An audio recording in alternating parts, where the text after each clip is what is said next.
Good morning, afternoon, or evening, wherever you are in the world. We are grateful that Whatever you're you with want. us today. Welcome to High Five Live. We appreciate this platform and the ability we have to spread the good word of the gospel, the good news of the gospel, and talk about things that we love and interview amazing people. And today I'll we tell have you another something amazing today. person. You are Yes, going to love this because our yes, great friend Dr. Phil Price Joseph is here. Price is with us, and we have had him on our list to invite for a long, long time, and we are grateful to have him. Thanks for being with us, Dr. Price.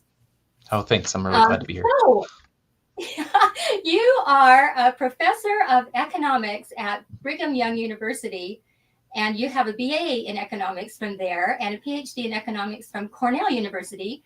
So, do you want to just tell us a little bit about how it happens to be a passion of yours to do family history, to help others do family history, and about the record linking lab? And he has 7 children like we do, Oh, and cool. wonderful supportive wife. Yes. And tell. Oh yeah, Yes. tell him that you got the 7 children. We had to get that in there. Yes. So let us know where this all began. I mean, it really starts at Education Week at BYU. I was just sitting in a class, and I felt the Spirit touch my heart, and I felt like I needed to do family history, so I went and did it, and I fell in love with it, and it became a hobby. I was probably spending 10 to 15 hours a week doing it for fun, just working on my own family tree, trying to do what I could. And then I was at a conference and I bumped into an old friend and asked her what she was working on. She was a professor at University of Michigan at the time, and she told me she was linking together all the records for Ohio. And this little thing popped in my brain that just said, that's family history. And so I said to her, that's family history. And she's like, well, I hadn't really thought of it as family history. And so that was really the marriage of what I would call all of the linking efforts going on within economics with this passion I had for family history. And the reason economists care so deeply about linked records is because we want to be able to study migration and mobility and intergenerational aspects of our lives. And that data requires linking families over long periods of time. And so family history, I felt, was perfectly suited to contribute to that amazing type of research. Wow. What a brainchild. And look where it is now. So how many research assistants do you have? And what basically are you trying to do? Sure, yeah. So I have 60 research assistants. 60. You said Yeah, 60. yeah, 60. These are BYU students. I also work with about 400 pathway students in Africa. I work with about 70 church service missionaries that are part of a BYU VROC. And then we probably have over 7,000 volunteers that we interact with through the 5-a-day or through one of our tools or one of our Just Serve activities or youth activities. Okay, and we'll learn more about all of those opportunities. But maybe you could tell us. Yeah, go ahead. Maybe you could tell us about how family history has changed so much and how this thing that you're doing changes it for every single person that's listening. I mean, this will affect every man, woman, and child on the earth. So tell us about how things have changed. I mean, here's I think the biggest personal change that I've seen is I can now create a family history discovery experience for anyone, anywhere. So I always call it the Uber driver test. So I travel quite a bit and I always use Uber or Lyft. And the moment I get in the car, I always just strike up a conversation with the person. And then I just say, hey, there's this amazing free tool called Family Search that lets you to see your family. And I just say, would you like to see if we could find your family? And then they tell me a little bit about their grandparent. And usually within a minute, I can find their grandparent. And I can share things with them about their grandparent. I can also check to see if we're related to each other. And what's neat about this is they don't need to even have a Family Search account to create this discovery experience.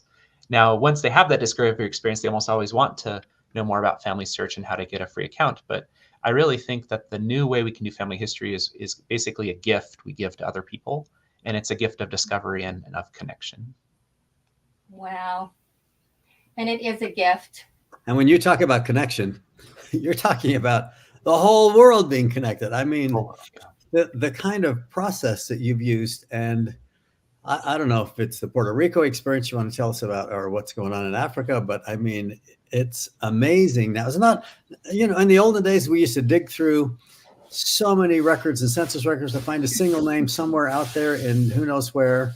And it would take us hours and hours of time just to do that. And then people get discouraged and quit. That's not the story anymore. Yeah. That's right. So you have 3 goals, right? Yeah. 3 goals for the lab. So what are those, and how Yeah. is that So working? our 3 goals are to grow the family tree, nourish the temple with names, and strengthen the rising generation. Mm, So when I think about growing the tree, it's basically making it so that anyone we interact with, we can help them see their family. So I still call it the Uber driver test, because I like with anyone who's white in the United States, it works 100% of the time. If they're African American, it used to not work. Now it works much, much better. I just recently had a black Uber driver in Houston. We looked for his grandpa. We couldn't find him. He was like, well, try my other grandpa. He wanted so bad. So we kept trying. He's like, well, he was in the military. Will that help? Will that help? And so it just made me want to. Now, granted, one of my other Uber drivers was from Africa. He was from Ghana. And I was like, I don't think this is going to work. But I really think in the near future, it'll just work for everyone. And that's, I think, the bigger goal is just to make the tree, which is fantastic for the US right now, to work basically for everyone else just as well as it does right now for us. mm. That is absolutely incredible. So when you say I can find your family, what process do you use with your Uber drivers? Yeah, so I'm logged into the app as myself. So I'm logged in, and there's this little button called Find a Person. And then I always ask them 3 questions. I just say, what was your grandpa's name? And then I type it in. And then I say, how long ago did your grandpa die? And the reason I ask that one second is because if they say, oh no, he's still alive, then we switch to a different grandparent. And then the third thing I say is, like, if I'm in Texas, I say, did he die here in Texas or somewhere else? And they'll say, yes, he died in Texas. Or he'll say, no, he died in California. And I always ask about death information, because it seems like people know that much more accurately than they do birth information. So if you were to ask me about my grandpa, I'd say he died 2002 in California, because I was there at the funeral. If you were to press me on when he was born, I could give you a guess, but I'd likely be off a bit. And so. That's incredible. Wow. So what are some of the projects? In fact, like Scott was asking, we know you had a special experience with your youth in a couple of states in Springville, right? And a stake in Texas. So do you want to just tell us the backstory of that and then what happened? Yeah, sure. So I live in Springville, Utah, and we had one of our local missionaries die in a car accident while he was serving his mission in Texas. And it was kind of a tragedy for the community. It was probably one of the most special funerals I've ever been to, but still, nobody wants a missionary to pass away. And so just through a series of events at Education Week, we had the stake president from Denton, Texas there. We had, I don't know, it just felt like that week I kept hearing the word Denton in different contexts. And so I just felt like we should maybe create a project between the youth in Springville and the youth in Denton. And so as a result, we had some pretty powerful youth experiences in Springville, and then Denton had a really amazing activity. And as a result, we were able to add every single person that shows up in a US Census record in Denton, Texas to the family tree. And then we've continued to make this an annual event. So this year on May 11th, we'll be having what we call a Day of Redeeming Service, in which we're going to be helping again to grow the family tree for people that have a connection to Denton. So explain a little bit about how that works. How do you grow somebody else's family tree? Sure. Yeah. I mean, the nice thing is Family Search has been it's been great to work with Family Search as a research lab. And so we have access to the US Census records, and we can do analysis on a census record. So I could take, say, the 1910 census and gather everyone that was living in Denton, Texas. And then I can use the Family Search API and say, hey, which of you are on the tree already? And then we look to see who's already on the tree. And sometimes what you'll find is maybe the mom and dad are on the tree, but not the kids. Those are my favorite. We call those tree extending hints. Those are amazing, because then if you do the record hint for that family, you'll attach the mom and the dad, and you'll add all of the kids. And so those kids will be on the tree for the first time. So that's what we did in Denton. We really focused on all those tree extending hints and just making sure that none of the kids were missed. And so as a result now, if you have family from Denton, Texas, and go on the family tree, you will find your family. And then with the subsequent projects, we've been layering on death records and marriage records to try to make it have connections. We always do coverage first, and then connection. And then Denton has some really cool yearbook collections. And so our hope in the future is to layer on the photos so that you have content. So it basically goes coverage, connection, and then content. Oh, that is amazing. And all these young adults and youth that get to participate in your projects, how have you seen it change their lives? And what do you suggest to other youth and young adults to get involved? How do they do it, I guess, is what I'm saying. How do they start this projects? Well, I think what happens, so like I work at the Springville Family Search Center, so I get to see lots of youth come in, and there's this natural inclination for them to want to go back as far as they can, because they feel like the most important thing we can do in family history is to push back the tree as far as possible. But then they end up back in the 1700s or 1600s, and that is definitely not where you want youth doing source linking or merging duplicates. You're like, all of us kind of like, please don't work for this. But what they can do really well is they can go to one of their ancestors and then trace out all the descendants and bring all those descendants forward to the present, because then it keeps them in the rich US Census world. They start to crash into the Numident, they crash into marriage records. So the records in the US are so rich and deep in the 1900s. And so really it's this descendancy research you want them working on, and they will just harvest green temples like they can't believe. We have so many cousins. And so that's, but then I feel like we really want them to get practice. So what I really like to do is give them a set of tasks that I know are going to be easy, even if they're not related to that person. But it's like indexing, where we don't just index our own family, we index for everyone. And then when everyone does that, then we all benefit. So I think source linking is going to be the new indexing, where what we're doing is we grow the tree wherever we are best suited to growing, and then we all benefit from the work of each other. Amen. So you've mentioned source linking, and you've mentioned a few other things that we probably need just to explain a little bit more. Sure. Yeah, so what my lab does is builds very simple tools that allow you to do one simple task within family history. So I think actually one of the most important tasks in family history is attaching a source to the tree. We call this source linking. And because the thing that you use to do that is called source linker in family search. And it's a little screen where on the left you see a record, on the right you see a family on the tree, and you just have to decide if they're a match or not. And so what we try to do is we try to find those matches that we think will be best suited to the skill level of the user so they can have a great experience. And then we always like to prioritize hints that have missing people. And actually, one of my favorite activities was a primary activity in our stake, and we called it the Department of Missing Children. So all of the primary kids that came were detectives, and I'd actually created a set of hints where children had been missed. And so every time they did a hint, they were finding a missing child. Oh. And we had missing children posters on the walls, and we really kind of like went all in on the detective theme. But it was probably one of the neatest primary activities I've ever seen, where the kids really were doing something that was absolutely critically important for another person as a form of service. And what does that do for them? And I want to do that in our work. I think we'll do that. Yes, let's do. You also talked about using AI, so you go back and match up census records and come forward. Machine learning, you've called it too, but that link, how do you use AI in your work? Yeah, so we use AI probably in, I would say, 3 different ways. One is we use AI to link records. And so we say, hey, look, there's this Scott Anderson in this census record, and there's this other Scott Anderson in this other census record. Are they the same Scott Anderson? Now, that's a very common name, so that's a hard link to do. But, Angel is a kind of a unique spelling of a first name. So if one of them has a spouse named Angel and the other has a spouse named Angel, we could actually feel a lot more confident about that link. And then if we start to look at where you're living and where you're born and other things about you, we can actually take Scott Anderson, which is actually a pretty common name, and uniquely identify Scott across all of the census records.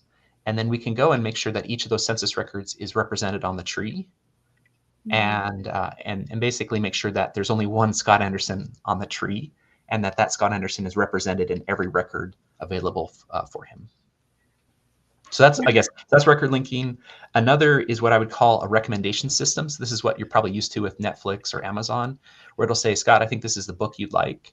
So what we're trying to do is say, this is a hint we think would be a good for your skill level.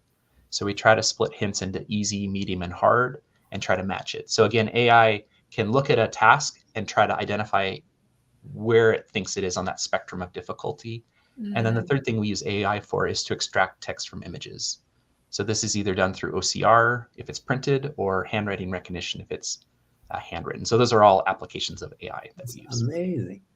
That used to take years for somebody to do one of the tasks you just said. I mean, to go through every sentence to try to find a name and another name, and that's what computers are made for. Really, this is the reason this was invented to a great degree. Such a beautiful thing, and now it happens in seconds, right? Absolutely, yeah. Oh, that's amazing. Well, also, I think people thought maybe AI was going to replace humans, and I'm actually seeing a world in which AI just makes what we do as humans even more important.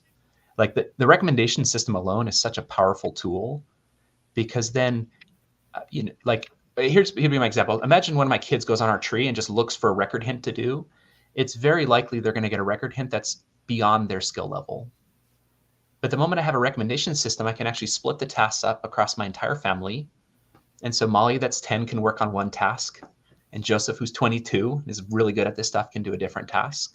And so all of us can play our part, rather than each of us looking at the task and being like, oh, I'm not sure if I can do this. Literally, Molly can spend all her time doing the super easy stuff, and then she gets better at it. And it's neat to see her move on to maybe harder things. And I also love the fact that we can do family history as groups, that we can sit next to each other, ask each other questions. Sometimes Molly would be like, hey, look, the birth year's off by a year. Is that okay? Or look, her last name changed. Is that okay? Or, hey, in this record, it says they were born in Ohio, and this, it says Kentucky. Is that okay? Well, let's go look at where they were born, and maybe they're part of that Appalachian region where it's a little fluid. And so, those kind of things, those are all teaching moments that we can have. Wow. And she was doing this when she was 8 years old, right? Yeah, I actually started when she was 5. I mean, it would freak people out at the family history library, because they'd see, a little kid, on SourceLinker, but they didn't realize that those were hints that were basically all they were like, so the chance of her making a mistake was pretty low. And again, I'm sitting next to her so she can ask the questions. That's amazing. Yeah. So anybody can just look up the Record Linking Lab, BYU. And I love how the homepage has everything on there. If you want to volunteer, if you want more information, if you want to do your own work, it's all just right there. And just a few minutes of studying it up can give you all these options of ways to serve. And, I think you made an amazing offer to help any ward, anywhere, set up a youth activity where they can learn this and do this. And do you want to just talk about how that works and how they contact you and what can happen with the youth on one of these activities? Yeah, I mean, the third goal of our lab is to strengthen the rising generation. So anytime anyone reaches out to want to do a YSA activity, a youth activity, or a primary activity, I have lots of students in my lab that can help facilitate and make that possible. If people live close enough to BYU, we can do it in person. We have one of the largest computer labs in the church here at BYU, can hold about 200 people, which is a neat experience. If you're not near BYU, we can help you do something at your own meeting house or family search center. And the cool thing is we can create a project that's going to be meaningful for your ward or stake. So I'll give an example. So imagine a stake in Iowa says, we're getting a new temple in Des Moines. We'd really like to do a stake youth project. Then what we could do is we could have a whole bunch of hints ready to go for Des Moines, Iowa. The youth would come with their devices, their laptops or phones or tablets. And then the person that the family history expert in the state could then teach the youth how SourceLinker works. And the tool is so easy. They just basically hit a button and then they're in SourceLinker. So all the training really needs to be around SourceLinker. So all the things that you would learn on the family history guide or through a family history consultant. So really, if we put all of our efforts in teaching people how to use SourceLinker, then all my tools do is just basically direct traffic and allow you to do a project just for Des Moines. Or if they want, they can use Goldie May, which is a really neat way to access things. And so one thing they could also do is say, hey, we have a missionary in our ward serving in Jacksonville, Florida. They could go on Goldie May, type in Jacksonville, Florida, and they could do all the hints for Jacksonville, Florida. That is so amazing. Yeah, tell us about your missionaries and what they've Yeah, so experience? I've had three missionaries from my family so far, my three oldest kids. My first served in Everett, Washington. And I remember the night he opened his mission call, I just felt so much love for Everett, Washington right away. Mm. So I went right away on Family Search and I looked up the census records for Everett, Washington. And the nice thing is on Family Search, when you search a record, there's these little symbols, and the symbols will tell you this person's attached, this person's a hint, or this person doesn't have either a hint or attached. And so all I started doing was just doing the little hints, which show up as a head, like a little icon that looks like a head. I did those. And then for the ones that didn't have anything, I just added them to the tree as an unconnected person. And then I would attach the census and I'd start to grow out from there. And so I think I added maybe 72 people to the tree that night from Everett, Washington. And then I just continued to do that throughout his mission. So when he'd get, I think his first transfer was Anacortes. And so I worked on Anacortes. And then, every time he kind of ended up in a new city like Bellingham, then I would just work on that city. And just as a dad, there's not a lot you can do to support your missionary. You can send them letters, maybe a care package every once in a while. But this was a way that I felt like I could serve alongside him in a way that was really meaningful. And the other thing I've learned through this process is people really want to be on the tree, because if you're not on the tree, you cannot have your temple work done. And so the moment they get on the tree, they know they're so close to having their temple work done that all they need is just for one of their cousins to hit the ordinance ready button. Oh, yeah. So I really feel like that's the other way in which we can support our missionaries, is by basically, enlisting a whole bunch of angels that have a really strong vested interest in the people in that particular place. I love that. Investing the angels' help. Absolutely. Yeah. Do you want to tell us a little bit more about Puerto Rico? Oh, sure. Yeah. So then we've been working, one of the genesis for some of our projects is just doing youth activity. So I love interacting directly with youth because we learn things when we work with them. So we had a YSA activity at BYU, about 800 people, and we did relatives around me, and it was so much fun. It was like a hula explain hoop. relatives around me. Oh yeah, so this is a little feature on Family Search app. If you're in a room with a bunch of people and everyone signs into Family Search and they hit relatives around me, it'll tell you how you're related to other people in that room.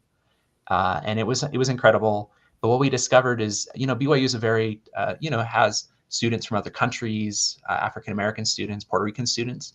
And we basically discovered that for them, it didn't find any relatives for them. It doesn't mean that they're not related to people in the room. It's just that the tree doesn't fully represent their group, such that they were kind of left out of this activity. And at a university at BYU, where we care so much about belonging, this was kind of, the opposite of that. And so I started doing some statistics on the tree, and I discovered that, while the coverage for white Americans is really high on the tree, the coverage for Black Americans is really low. And then I looked at Puerto Rico, and Puerto Rico was even lower. It was about 4% coverage. And so we partnered with Family Search, and we just grew out the tree for Puerto Rico. And now, at least in terms of coverage, not connection, but coverage, Puerto Rico has better coverage than Utah. So, and we're getting closer to the connection point. So, and as a result, now the missionaries use it as a finding tool. They use it as a connection tool with their friends and their converts. And we make it super easy for the missionaries. All they do is when they work with someone and find that person on the tree, they just send us the PID, and we have a bunch of volunteers that grow out those trees. And then when the missionary goes back 3 days later, they can show them a full fan chart, a full kind of Utah family history experience. That just brings tears to my eyes. It's incredible. And we know you have a love for so many people around the world. What's the quote from Elder Packer? President Packer? It is possible to love a billion people. And so I've felt that, like I've fallen in love with Puerto Rico. I've never even been there. I'm planning to go there, but the thing is, when you serve someone, you love them. And so when you serve an entire country, you come to love all of the people in that country. Can you tell us a little about Africa? You've done a miracle in Africa. We'd love to know just a little more about that. Yeah, it was a really neat experience. So Brian Ashton, he's the president of BYU Pathway. He just called me one day and he's like, Joe, we have Pathway students in Africa. They're returned missionaries. They're wanting to do well in Pathway, but they don't have a job. So the unemployment rate in some African countries is really, really high. And so even though Pathway can give them free tuition, they still have to have food to eat and a place to stay. And he just said, could we create remote work for them? And I said, absolutely. And this was a real blessing because that primary activity that I'd created for the missing children department, we built a tool that was so easy to use that I knew we could just use that same tool for the pathway students. And so within just a week or two, we had 200 pathway students using the tool, making really meaningful contributions to the family tree. I think they attached like 10 million sources within the first 3 months.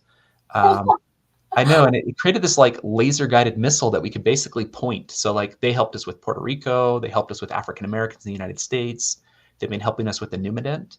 So we can basically find places where there's a need, combine it with these very, very talented, underutilized resources in Africa that are going to be future leaders of the church.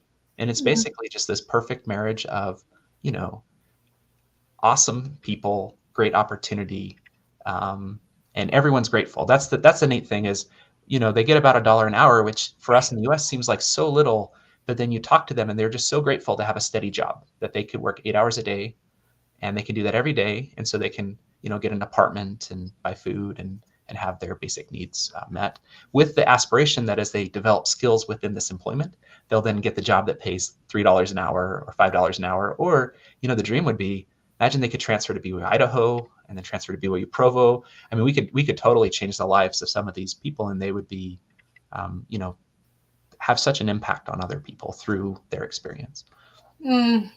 Just as an addition to that, you also went back and found people that were attached to slavery somehow. Yeah. By going back to a census and moving forward. Yeah. I think everyone will. So everyone always thinks you have to get back to the slave records, and I'm not very good. I'm honestly not very good at that, the really hard stuff in genealogy, the pre-1850 stuff, the slave records. Yeah. But in the 1870 census, you have over 4 million former slaves that show up right in the census with their name and birth. So if someone wants to connect back to an enslaved ancestor, maybe you should start with 1870. And even as late as 1940, you still had 163,000 people that were formerly enslaved still alive in 1940. And so I think when someone wants to connect back to an enslaved ancestor, probably the best way to do it is to connect back to formerly enslaved people that show up in census records. That'll get you back to 1870. And then definitely you should enlist the help of someone that can do the hard stuff. Okay, now that I know where they were living in 1870 and I know the names and ages of their family, maybe we could find them in the wills and probates. Maybe we could find them in a newspaper article or something else. But I just really want to get people back to 1870. So that's a big effort we're doing. Oh, you are such an inspiration. This moment you had in an education week class wasn't by chance. For sure. Yeah, I was guiding and directing and moving forward. Yeah. Miracle, right? Oh, goodness. Well, we wish we had more time. This is just so fascinating. So tell us again where to go to volunteer. What's the...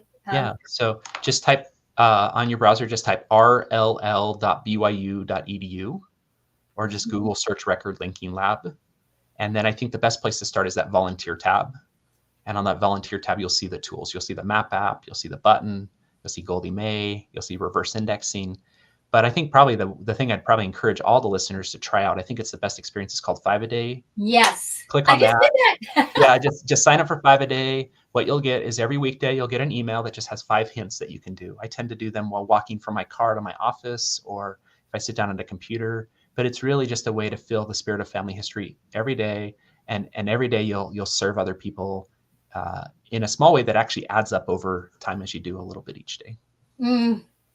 So in closing, can you just share your testimony about the gathering and how it's happening and how our prophet is encouraging us all to be involved in our own way? Yeah, I think the gathering is going to be happening in 2 ways. It's going to be obviously the gathering of all of God's children that have ever lived. And that gathering is going to occur on the family tree. And then that gathering is going to occur in the temple as we do their work. And we're going to get so much strength from them. They're very invested in what we are in this work we're doing. And I feel their help and assistance and love all the time. I always like to tell my friends who are struggling with depression or loneliness, I just say, if you do family history, then you are going to be so happy in heaven because you're going to interact with all of those people you served. I'm super excited to go to heaven. There's going to be millions of people that I'm super excited to see. So that's the gathering on the other side. But I also think there's going to be a gathering that's going to happen here here on earth, where it's a gathering of our immediate families. It's a gathering of communities. It's a multi-generational gathering where I really view the future of source linking as grandma, kids, grandkids, all in the same room, some on phones, some on tablets, some on computers. And we're just working together to gather both the records, the information, and the stories and photos of everyone that's ever lived. And what I see those two gatherings then happening in the temple, where we then go as a family to do temple work, and we feel gathered as a family in the temple. I also think we'll feel gathered as a community as we work together. So I just love the word gathering, because for me it's basically the way we can fight loneliness. It's the way we can fight depression, by giving people a connection with each other. And then the most important thing, though, is that when I do temple work for people, I always love to pray and ask Heavenly Father, how is this person's life different because of what I just did? And I feel so strongly that they are so grateful for what I did, and that their life is changed by, receiving the Holy Ghost, or receiving the Melchizedek priesthood, or receiving the endowment. And it makes me know that what I did for them is real. And because I know that what I did for them is real, I know that the Church of Jesus Christ of Latter-day Saints is true. And so that's been really become kind of the bulwark of my testimony in the church. And it's also just given me a really strong love for my Savior, because he's the one that makes all of the gathering on both sides possible. Thank you. That is beautiful. And we add our testimony to yours of the gathering and our involvement and how much the Lord loves this work. I know you've said over and over that the Lord loves the record linking lab. and like you said, he is behind this work, and so grateful for all you and your assistants are doing. Those youth and young adults, they're incredible. And like you said, that's where it is, and it helps them in so many ways. Wow. That is absolutely so true. Thank you so much. Oh, goodness. Thank you so much for being with us today. And thanks to our viewers. Please share this everywhere. And like we said, if you have any questions or you want to get involved, you can go to the site, or you can even just contact Joe and his team, and they will help you with any part of this. So let's all get involved. Let's all jump on today. Yes. Thanks, Dr. Price. Thanks so much. Yeah, thanks. Bye.